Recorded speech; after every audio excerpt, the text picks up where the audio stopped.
Welcome to the Janine Bolon Show, where we share tips from around the globe as we guide practical people with their finances using money tips, increase their incomes through side businesses, and maintain their sanity by staying in their creative zone.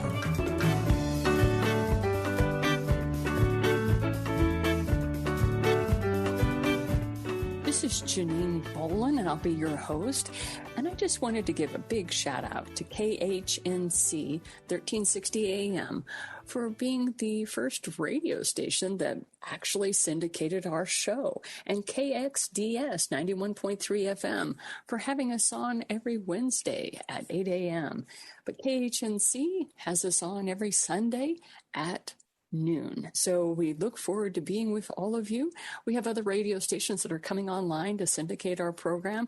And let me introduce myself. Hello. Thank you so much for tuning in. I'm Janine Bolon.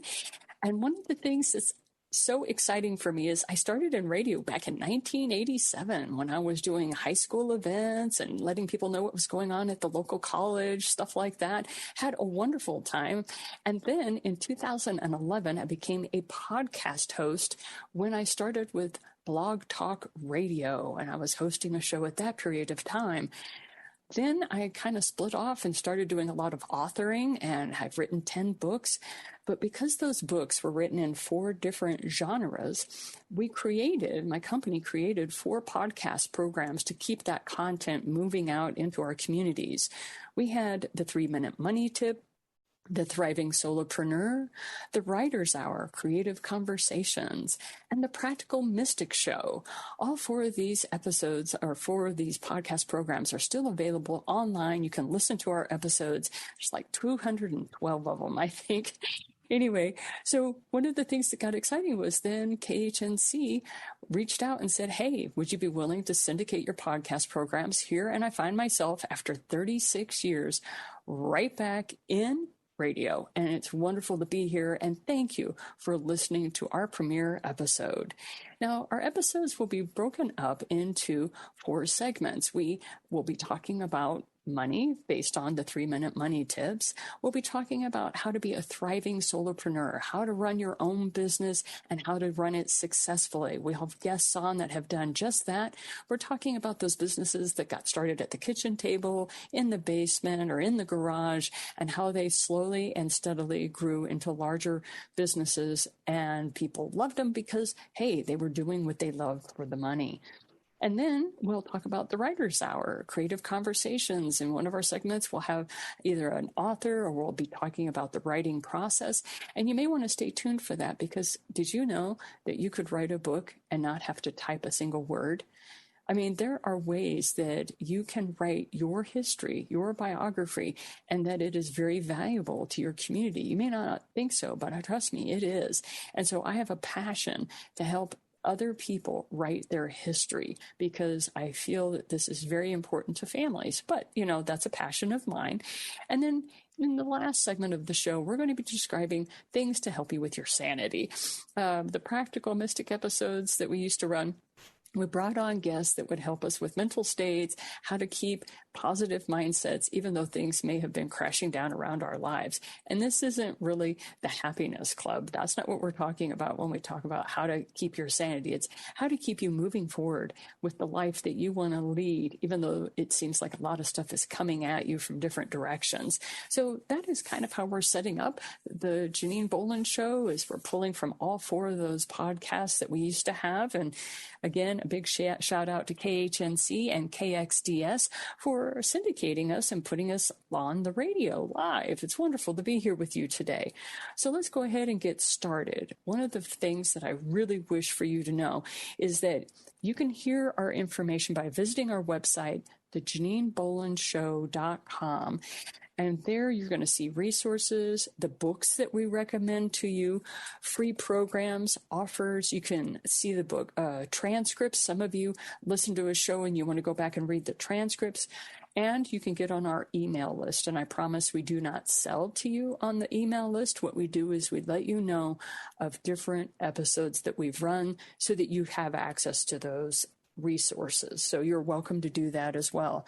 Many people want to get in touch with the guests that we have on our show. And this is where you can find their contact information easily and simply. So without further ado, let's go ahead and move on and get you started when it comes to money.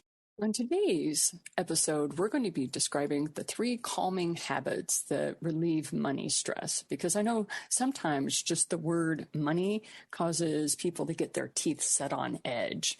Most people find that cash flow is the primary reason for the stress in their lives, and whether it's due to a lost job, inadequate pay, or unexpected bills, or the impact that COVID has had on your business, we're all experiencing the pinch of inadequate cash flow these days. So how do you deal with the stress? I mean, what are some positive behaviors that you can keep you from curling up in the fetal position as you look at the stack of bills on your desk and no money to pay for them? So what I've done is there are 3 basic habits that I immediately start working with my clients on when it comes to their personal finances. You can start them today, and it gives you a sense of control over your money rather than having that empty checkbook control you. Now, these are a couple of ideas that are going to help you with your particular situation. So one of the very first things that happens when people come to me and they say, Janine, talk to me about the 60-40 principle, help me out with my personal finances. The question they kind of give me is, why don't I have more money? And this is a fair and honest question many people have, because after all, you work hard when you have a job, and you just can't seem to escape that paycheck to paycheck existence. So you want more, not a lot more maybe, but you just want a cushion so you can breathe a bit. You'd like to be able to buy groceries without having to keeping a running tally in your head so you don't overspend. And you'd like to be able to buy what you need without having to decide, okay, this week I'll buy toothpaste and next week I'll buy the light bulbs. Decisions such as those that spread out the layer of money kind of almost becomes like a daily crisis for some of us. So, I mean, what are you going to do, right? So let me talk to you about the best 3 habits that you can have to help you with your financial situation today, as of like right now. So best habit number 1, track your expenses. I know it sounds so simple, doesn't it? It is. But if you feel you don't have enough money in your life, it may be because you really don't have enough money, or you just don't know what happens to it. It doesn't matter which one of these reasons it is that you don't have enough money, but start recording every purchase that you make. And I mean all of them, from the soda and bag of chips that you bought at your local gas station to whether you got that really awesome handbag at the thrift store. You record every time money leaves your hands, and you will be astonished to see where your money is going and how often it leaves you for items you didn't really want, let alone need, right? So maybe you really wanted that item, but you really didn't need it. So this exercise of tracking every penny that leaves your hand kind of gives you that written record of your spending, and it takes all the guesswork out of that statement of, where did it all go? I mean, I know. People really are looking for that quick, fast, instant answer on the money issue. And I wish in all honesty that there was one of those things out there for you, but there isn't. The answer to money is in the active tracking and the conscious utilization of it, period. The only solution that I have ever found for gaining control over my financial stress is to track expenses so that I can see where those impulse purchases are being made by myself, so that I train myself not to do it the next time. Now, I understand when you're listening to this sort of advice, you hear it again and again, but I have yet to meet anyone who was financially well off who didn't track her expenses. I mean, it's an essential trait in the people who wish to control their money. And it's one of those items that when I mention it, people almost like seem let down by it. They're like, really? Track my expenses? That's your answer? I'm like, that's the very first habit that you have control over that will show you where your money is going. And then at the end of 30 days, you look at where all your cash is going and you see if where you are spending your money is in alignment with your own moral compass. Because face it, money is a highly emotional issue. And this brings us to a point that when people mention money or they start talking about money with their partner or with somebody who they're sharing expenses with, they find themselves moving into places where they want to cry or they just get angry. Or as one of my clients said, I want to run screaming from the room and do anything but talk about money. But just know this about yourself and your relationship with money. It's a highly emotional topic. And I know a lot of people don't like to talk about the emotional side of money, but face it, if you don't deal with those emotional issues that you have regarding money, you will be able to travel too far away from that paycheck to paycheck existence that you're under right now. So let's not keep you in a state of ignorance when it comes to your relationship with money. What I want is for you to be able to get out from under that extreme stress. So let's do that best habit number 2, which is you're going to start educating yourself about personal finance. And the way you go about doing that is up to you, how you want it to work. But I'm going to give you some recommendations. This habit of reading books on personal finance allows you to handle cash and talk about money without losing control of your calm. And how are you going to do this? You're going to let go of the guilt that you carry for any past mistake you have ever made regarding money. Face the fact that there isn't a single wealthy person on this planet who ever managed their financial money and didn't make a mistake. They all have made mistakes. Many have lost huge sums of money, huge sums of cash, but they still managed to garner wealth. So how do they do that? That's because they know deep down that their mistakes are part of their education when it comes to money, okay? So I want you to find a book today on personal finance, and I want you to start reading it, whether you listen to it as an audiobook, whether you read it physically, whether you read it online, whether it's a free book from the library. I don't care. Pick up a personal finance book that you like the title of, that resonates with you, and I want you to start reading it. One of my favorites happens to be David Bach's The Automatic Millionaire. And when we get back from this commercial break, we will be talking a little bit more about what David Bach has to say in his book. 65% of my clients were able to streamline their financial lives, even though they were starting from a horrible place of a lot of debt, because they used the 60-40 principle and David Bach's The Automatic Millionaire as their stepping stone. We'll see you on the other side.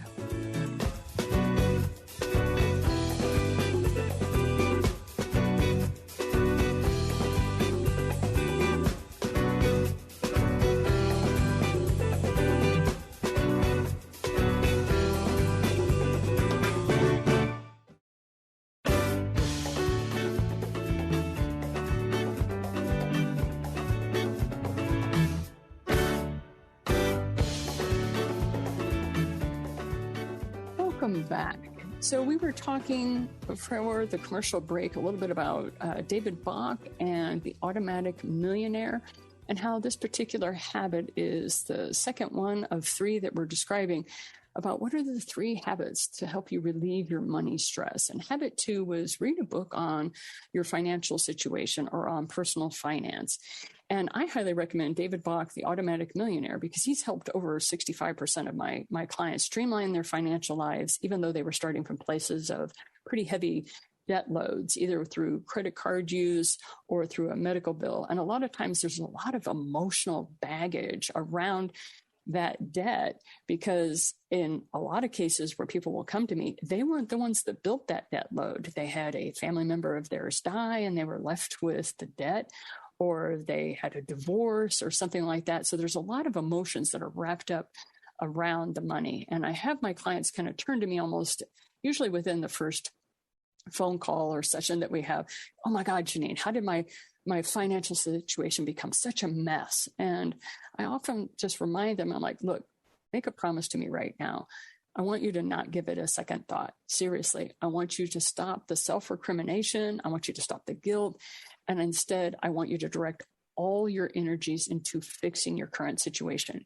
Many of my students have told me that, well, Janine, in order for me to figure out what's happened in the past is what's going to help me fix this situation so I never do it again. And I'm like, yeah, in a way, you're correct. I mean, like if you're going to put a hot hand on a stove or something like that. But the topic here is really, you want to get out of a financial situation, and this mess is very simple to get out of, but you cannot sit there and beat yourself up, emotionally speaking, for all the past mistakes or the trust issues or whatever. in exhaustive details just so you get into that better place. So what I want you to do is instead focus on where you wish to go. And when you really focus on where you wish to go with your personal finances, whether it's, hey, I just want to get out of debt, I want to pay off my mortgage, I want to set up a retirement fund for myself, or I have grandchildren now and I want to establish 529 plans, whatever it is, when you start focusing on where you want to go and stop dealing with all of those difficult emotions of how you got there, it's amazing how much faster people are able to be productive when it comes to their personal financial situation. So this moves us then to best habit number 3. So we've been talking about these 3 habits that help you relieve your money stress. And best habit number 3 is decide on your monetary goals and then chart a path.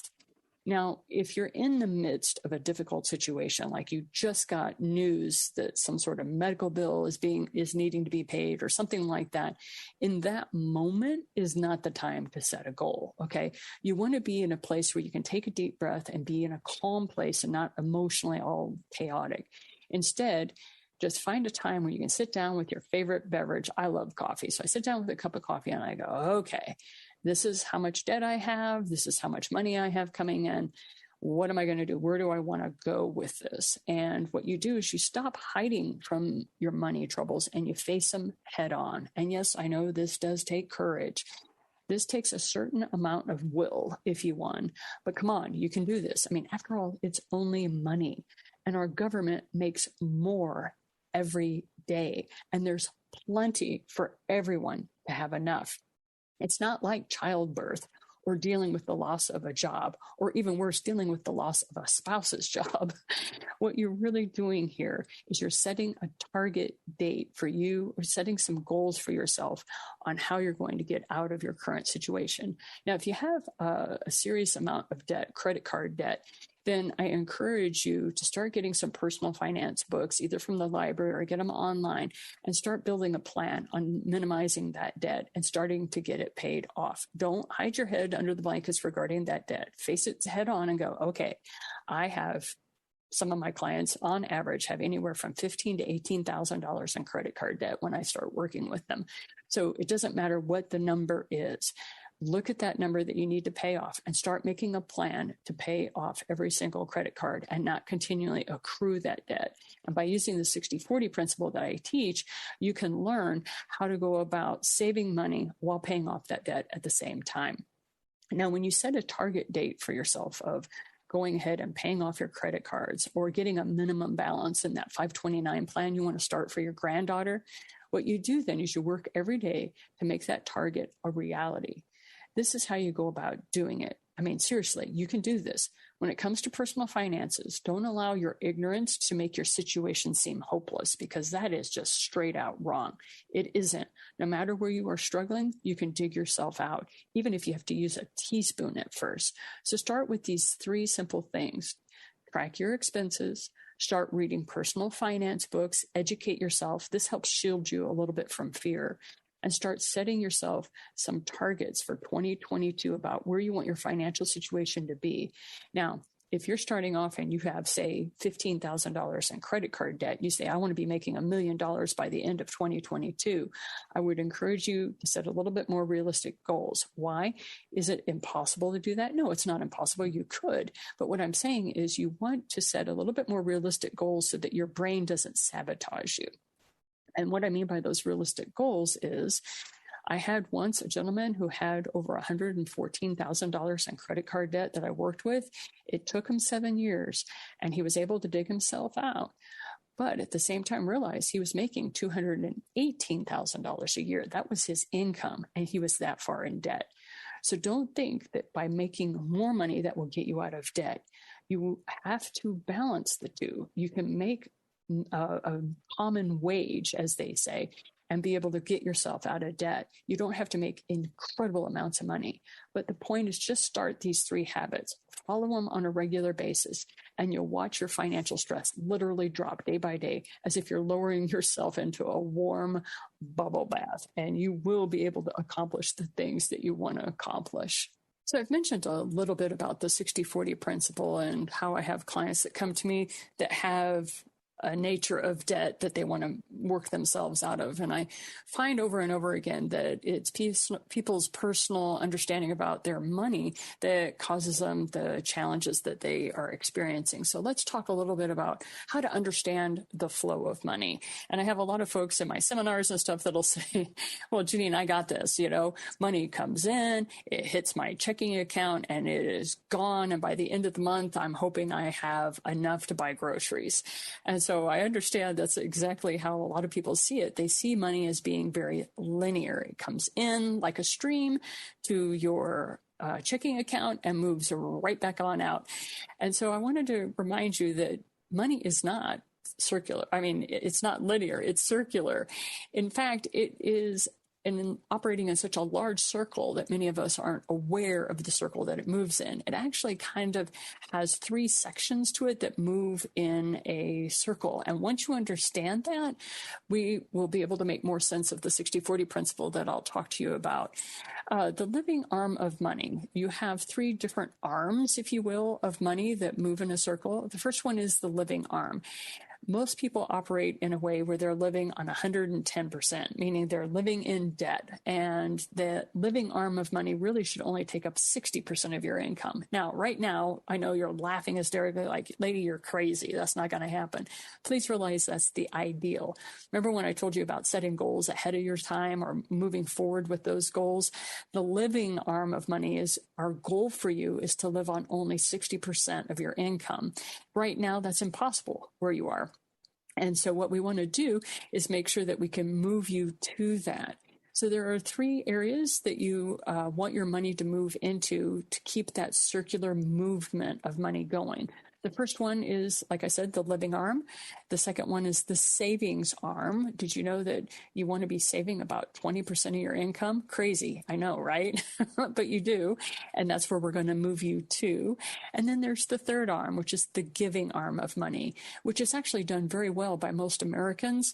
We are a very generous society at large. We are very good at donating our money and doing philanthropic works.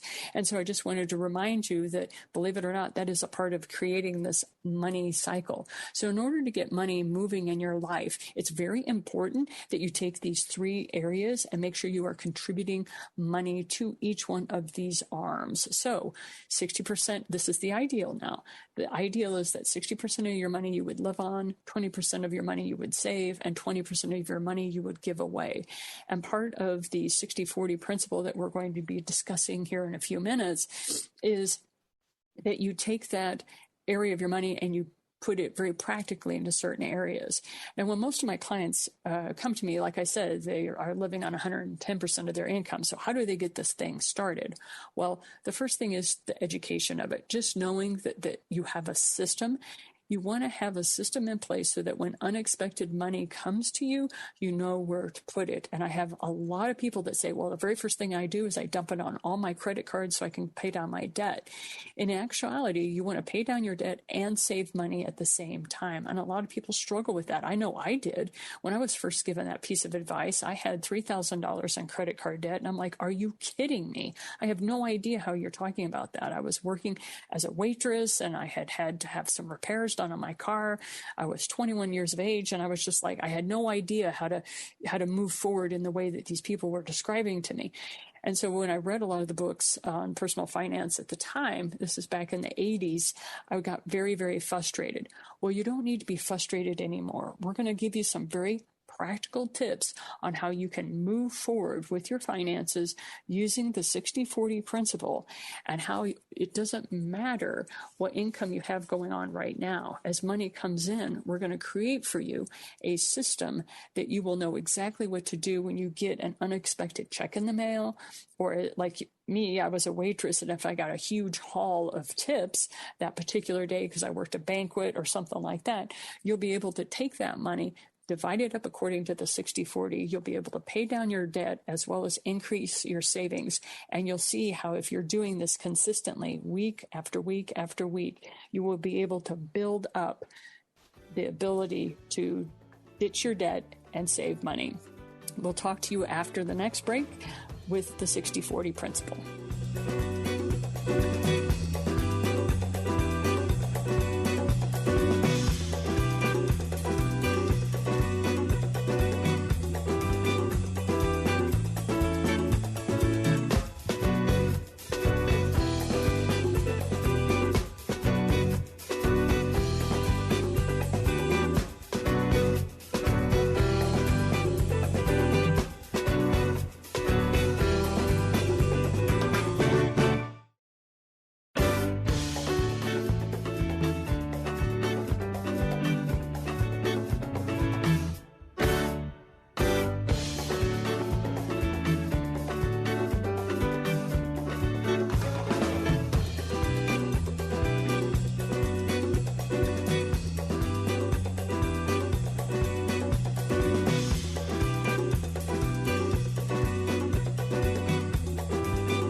Welcome back to the show. I'm Janine Bolon, and we were talking just before the break about how money is not linear in the way that it flows. A lot of people think it is. It flows into your checking account.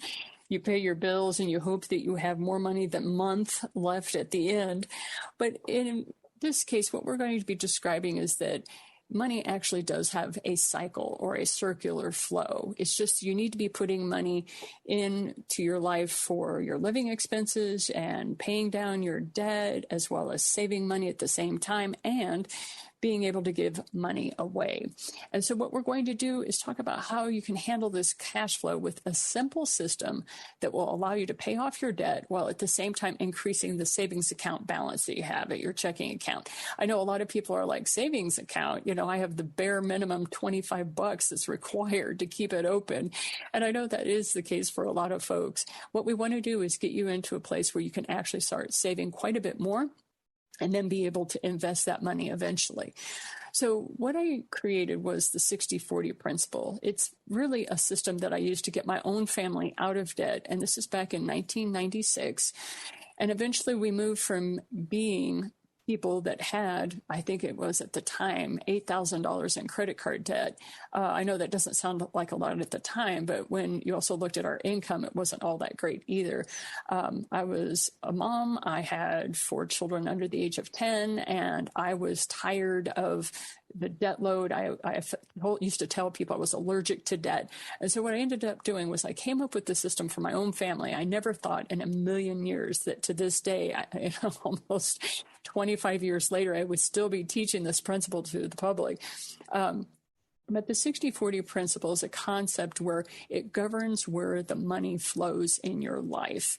And if you implement the 60-40 principle on any money that you receive that is not your paycheck, okay? Because most people that come to me are already spending 110% of their income, right? So what we're going to do is we're going to take any money that comes to you that is not your paycheck, and you're going to divide it up according to the system I'm about ready to give you. You will immediately see that your savings account will start growing while your debt decreases. That is, if you don't continue to add to your debt. Okay, I usually have to say that in my seminars. Now, if your debts are great, start only with money that is not part of your income, such as birthday money, any rebate money you may get, unexpected cash from part-time employment you didn't realize you were going to get. Find your change jar. Say you get a bonus at work, a tax refund. What you're getting the idea. Anytime you get money that comes to you that is not your paycheck, you are going to allocate it according to the 60-40 principle. Now, what is that? This is how you set up the system so that when unexpected money comes to you, you implement it. 60% of that money you're going to multiply, say that you get $200, okay? And you're going to multiply that by 60%. Now, for those of you that have a calculator on your phone, the way you do that is you take that 200 and you multiply it by 0.6. And when you do that, it tells you exactly how much money you need to be putting into your checking account. So 60% is the money you're going to live on. Then you're going to take 20% of your money and put it into 2 different savings accounts. You want to have 2 savings accounts because if you don't already have a retirement account, I don't care if you're 18 years of age, you want to start saving for retirement now, and you never touch that money until you hit 65. So 10% of your money is going to go into a long-term savings account, such as an IRA, 401k, Keogh account, solo 401k. I don't care which retirement savings product you're using, it needs to go into that. I recommend that you find some sort of a retirement account that you put it into. If you don't currently have a retirement account of any kind, open up 2 savings accounts at your bank and kind of label them in your own head. One is for long-term savings, one is for short-term savings. Now, 10% of your money then goes into a short-term savings account, such as a local bank or a money market account for use for your large-scale expenses, such as new tires for your car or for emergencies because your water heater decided to wash your floor, those sorts of things. Then 10% of your money is going to be tithed to a church, or you can, if you don't belong to a church, you can put it into a charity of some kind. This is money that's in line with your purpose. And then 10% goes to philanthropy. That's right. You just give it away to the community at large. And that's kind of what helps prime the pump for that circular flow of cash. So let's talk about the 60-40 principle. I went through it pretty quickly. I'll talk to you about it again in this way. 60% is money you live on. And then the remaining 40% is split up into 10% increments so that you can put it into long-term savings, a short-term savings account. You can give 10% to your church as a tithe, or you can give it to a secular charity that's in line with your purpose. And then 10% you give away to philanthropy or, again, a charity. The thing is this allows you to fall into that linear cycle of cash where you have 60% you live on, 20% goes into savings, 20% you give away. This sets up the flow of money that I talk about in my books and my seminars. And I just wanted to remind you that 60% you put into your checking account, 10% into a long-term savings account, 10% into a short-term savings account, 10% to a church or a charity, and then 10% you just out and out give to philanthropy. What is this doing? This is setting up kind of a contract with the universe that says, okay, any money that comes to me, I'm going to, from this day forward, handle well. And by handling it well, it means you are going to give me this cash and I am going to pay down my debt. So a lot of people will take that 60% and pay down their debt with it.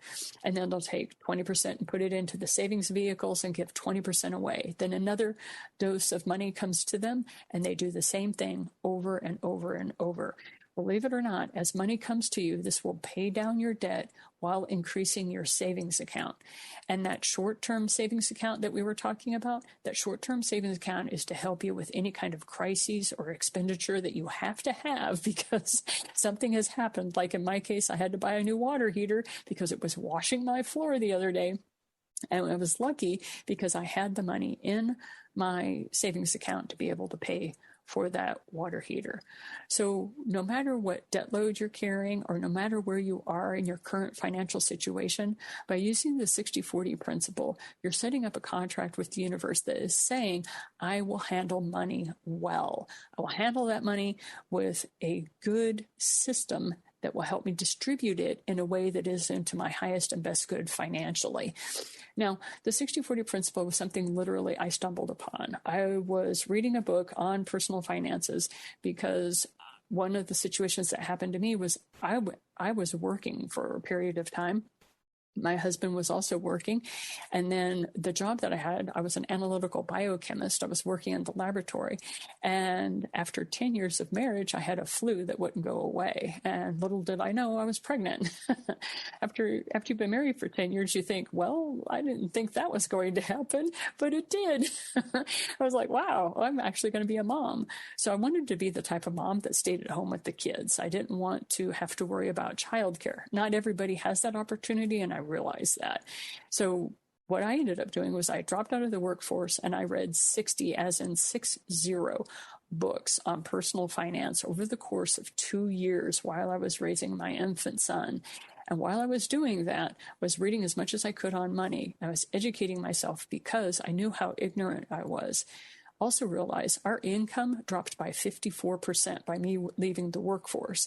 But the thing that I hadn't expected was the increase in our income because I didn't have all the expenses that were affiliated with living a life outside of the home. By staying at home and raising my son, I was able to save us a tremendous amount of money. So I just wanted to share with you that 60-40 principle came about because a crisis occurred in my life. Some people would say a blessing. I know. But we lost 50% of our income. And I had to figure out a way on how I was going to do that. And I started by being very thrifty with our money, and I know that you are, but also the most important thing was I had a system for handling money that came to us that we weren't expecting. And one of the things that has occurred to us is our federal government actually started handing out checks to us. And one of the things that I was teaching my clients was how to handle that money coming in by living on only 60% of it and being able to distribute it into other ways. So no matter what money comes to you, whether it's $20 that you happen to find on the sidewalk, yes, that has happened to my clients, or you have a check that arrives in the mail that you weren't expecting, or someone pays you back. Instead of just spending that money, start learning to do the simple math that will help you really invest in your future, which is pay down your debt and start shoveling some of that money into a savings account so that you can open a retirement account if you don't already have one. So as we move forward in this show, we're going to continue to talk about ways that you can go saving cash, some of the simple tips and techniques that we have for that. What we're going to describe to you, though, is when it comes to your savings accounts and the way that you give money away is in alignment with the goals that you have for yourself. We were talking earlier on about what are the 3 habits that you need that will help you with tracking your expenses, being able to read books on finances. If you haven't already, get David Bach's The Automatic Millionaire. That's a wonderful book to get started with. And you want to be able to start taking care of money in a new and novel way for you, but it's actually based on very old principles. So take the time to set up the 60-40 principle in your mind and get those 2 checking accounts set up. Those 2 savings accounts set up for you. And at the end of this commercial series, when we come back, we'll talk a little bit about how you go about implementing these tips and techniques in your life.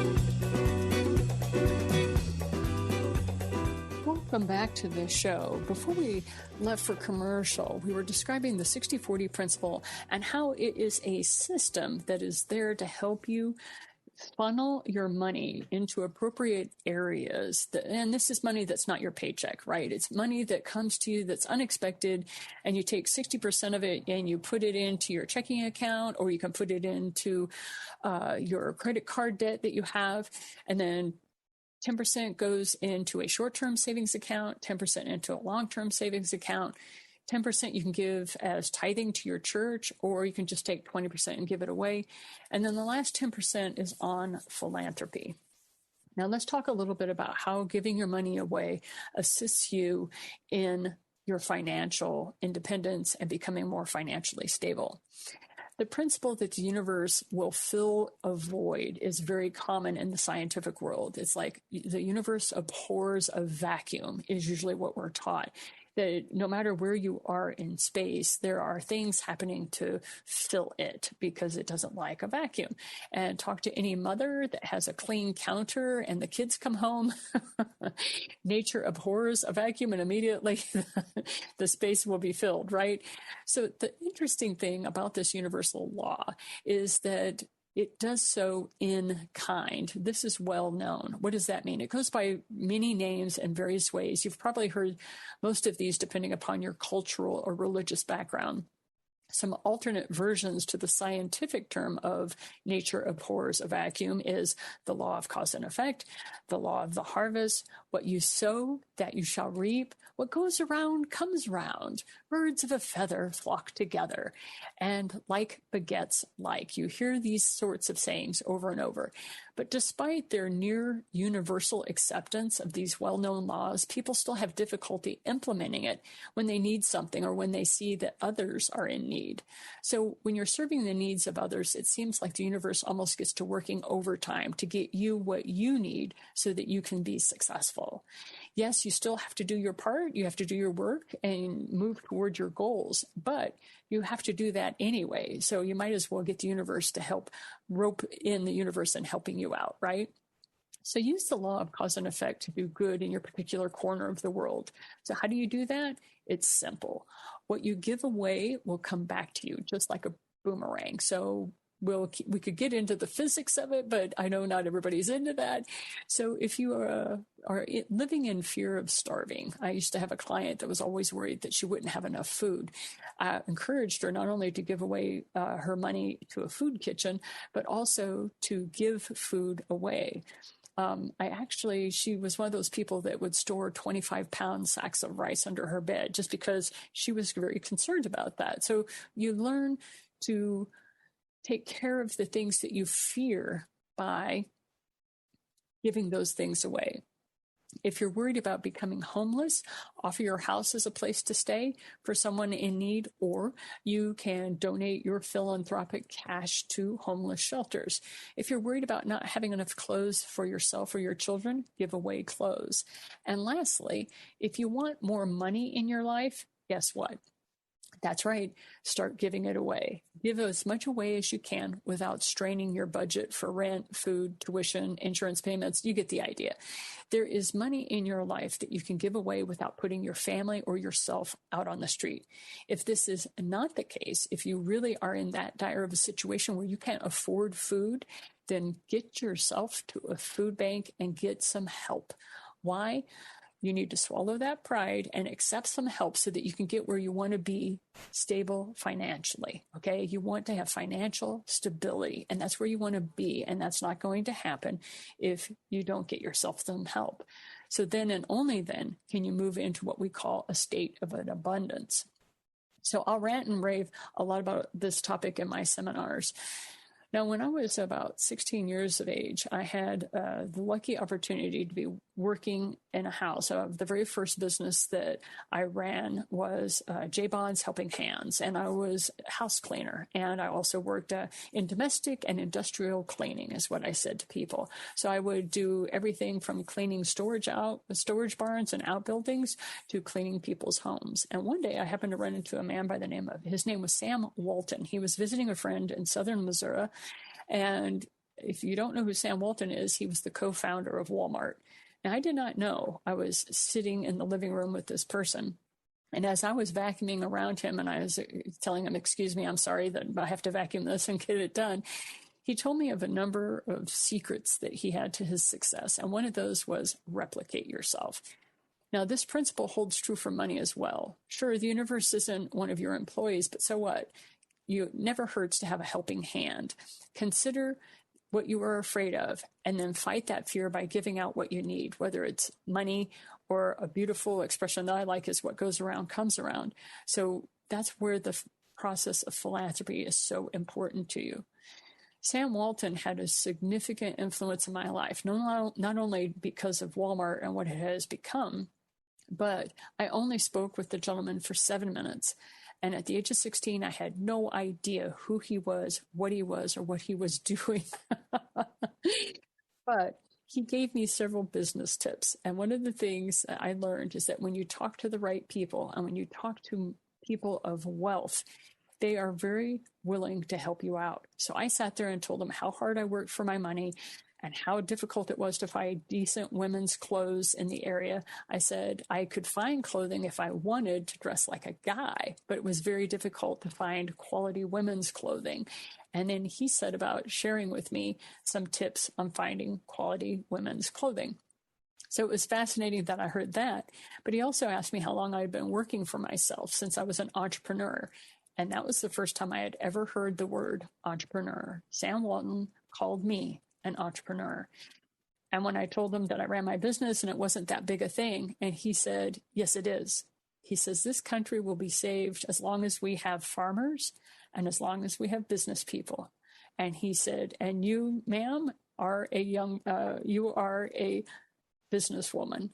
And that was also the first time anyone had called me a businesswoman. So it was one of those things that when you are running your own business and somebody says to you, oh, you're an entrepreneur or you're a business person, really own that and realize what you are doing for this country. By running your own business, you are showing that optimism that Americans are very good at having, which is we believe in our futures for ourselves and for our people. We believe in the future of our community. And I know there's a lot of negative press out there, and please realize that there's a lot of media that likes to put a fear factor into everything. And one of the things that I strongly encourage of the community that I get to talk to is that please realize that your financial situation will improve no matter what happens to others. No matter what is going on around you, you can always find ways to increase not only your cash flow, but you can also find ways to solve whatever your current financial situation is. The challenge is, are you going to ask for the help? Are you going to ask for the assistance? And I don't mean go ask somebody for money. I'm saying, are you going to ask somebody to educate you? Because then that can never be taken away from you. The more you really work on your own personal financial education, the better off you will be. And the more books I read as I went to the library week after week, reading more and more about how to increase not only my income, but also savings, the better off we were. Sit down with all the credit cards that you own. Sit down and look at the financial situation that you were in. And no matter what the past is, let it be just that, the past. Realize that for now, the present moment, you're going to sit down with your checking account book. You're going to sit down with your budget, and you're going to track your expenses. That's the best thing to do. I am personally allergic to budgets. What I use is I track my expenses. Now, I know there are certain expenses I have every month, so I figure those out. But by sitting there and tracking where your money is going, and you do that for 3 months in a row, and you will automatically self-adjust your expenses. You will see where there is certain amounts of money that is leaving your account that you really don't need to be spending. And as you start chipping away at those various expenses, you'll also notice where you can start saving money and putting that money in your savings account. The best thing you can do for yourself right now is just make the decision that you are going to clean up your financial house, that you're going to put it in order. And by doing that, you will be able to build systems so that you can get yourself not only out of debt, but pay down those medical bills, pay down that student loan that you might have, and build for yourself a much stronger financial house, a much stronger financial ship. Okay, so that's that regarding the money. I've been teaching money for a very long time, over almost 25 years now, and I've written several books on the topic. You're welcome to visit my website, financialfirstresponder.com. You can get my books there, or you can go to Amazon and look up Janine Bolon, and you'll see Money, It's Not Just for Rich People, Cash Cars in College, Ditch Your Debt, and The Grocery Store Game. I have a new book getting ready to come out in the end of this year called Ditch Your Debt While Banking Bucks. If you want to sign up for that and become a beta reader, you can do that. Find me on the web and ask me how to do that. But it's been a pleasure speaking to you today about the 60-40 principle and how you can go about relieving your financial stress. The Janine Bolon Show was set up to handle the 4 different areas that I write about and the 4 different podcasts that I was producing. And I wanted to give a shout out again to KHNC and thank them very much for syndicating our podcast programs. I appreciate you taking the time today to listen to us. It's been a pleasure to be with you today. We'll be here every Sunday at noon if you're listening to KHNC. And if you're listening to us on our other segments and populations, it's probably Wednesday at 8 a.m. with KXDS.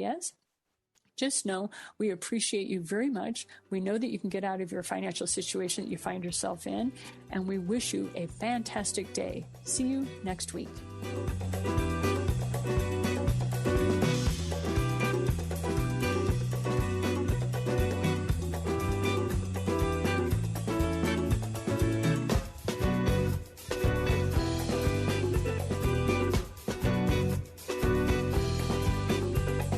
Thank you for listening to The Janine Bolon Show.